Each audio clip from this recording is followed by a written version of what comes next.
જય શ્રી કૃષ્ણ મિત્રો, આજે હું આવી ગયો છું એક 3 કિલોવોટની સાઇટ ઉપર અને 3 કિલોવોટની સાઇટમાં તમે મારી પાછળ જોઈ શકો છો વિસોલ કંપનીનું ઇન્વર્ટર છે. અને આ વિસોલ કંપનીનું ઇન્વર્ટર અત્યારે બંધ થઈ ગયું છે, ડિસ્પ્લે સાવ ઓફ થઈ ગઈ છે. હું તમને બતાડી દઉં. આમ જો આ વિસોલ કંપનીનું ઇન્વર્ટર છે 3 કિલોવોટનું. ડીસીમાંથી બરાબર પાવર આવે છે, આ બાજુ એસીડીબીમાં પણ બરાબર પાવર આવે છે, 240 વોલ્ટેજ આવે છે. આમ જો આ વિસોલ કંપનીનું અને 3 કિલોવોટનું ઇન્વર્ટર છે.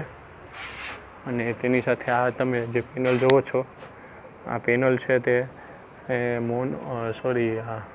330 વોટની પેનલ છે, પોલીક્રિસ્ટલાઇન પેનલ છે. અને આ જે સાઇટ ઇન્સ્ટોલ થઈને એને 2 થી 3 વર્ષ જેવું થઈ ગયું છે, એટલે હજી ઇન્વર્ટર વોરંટીમાં જ છે. એટલે આપણે અત્યારે વિસોલમાં જે સર્વિસ સેન્ટર છે ત્યાં કોલ કર્યો, એટલે એને ડીસી સાઇડના વોલ્ટેજ અને એસી બાજુના વોલ્ટેજનો વિડીયો માંગ્યો. એટલે આપણે અત્યારે વિડીયો છે ને એ મોકલી દીધો છે. હવે એ ત્યાંથી રિપ્લેસ કરીને આવી જશે ઇન્વર્ટર.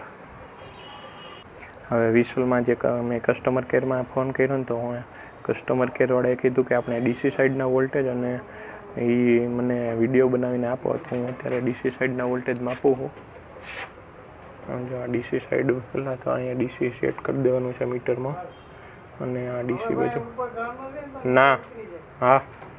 અને ડીસી બાજુ 356 વોલ્ટેજ આવે છે, તમે વિડીયોમાં જોઈ શકો છો.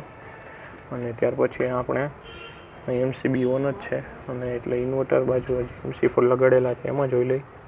એમાં તમે જોઈ શકો છો કે 356 વોલ્ટેજ આવે છે. અને ત્યાર પછી મને વિસોલવાળા મેડમે કીધું હતું કે આપણે કન્ટિન્યુટીમાં રાખવાનું. કન્ટિન્યુટીમાં આ બે જે MC4 છે, MC4 ચેક કરી લઈ. એટલે કન્ટિન્યુનો અવાજ આવે છે, એટલે કે આ જે બંને MC4 છે ને તે અંદરથી શોર્ટ થઈ ગયા છે, એટલે ઇન્વર્ટર હાલતું નથી. એટલે હવે આ વિસોલ છે ઇન્વર્ટર છે તે આપણે કંપનીમાં મોકલવું પડશે.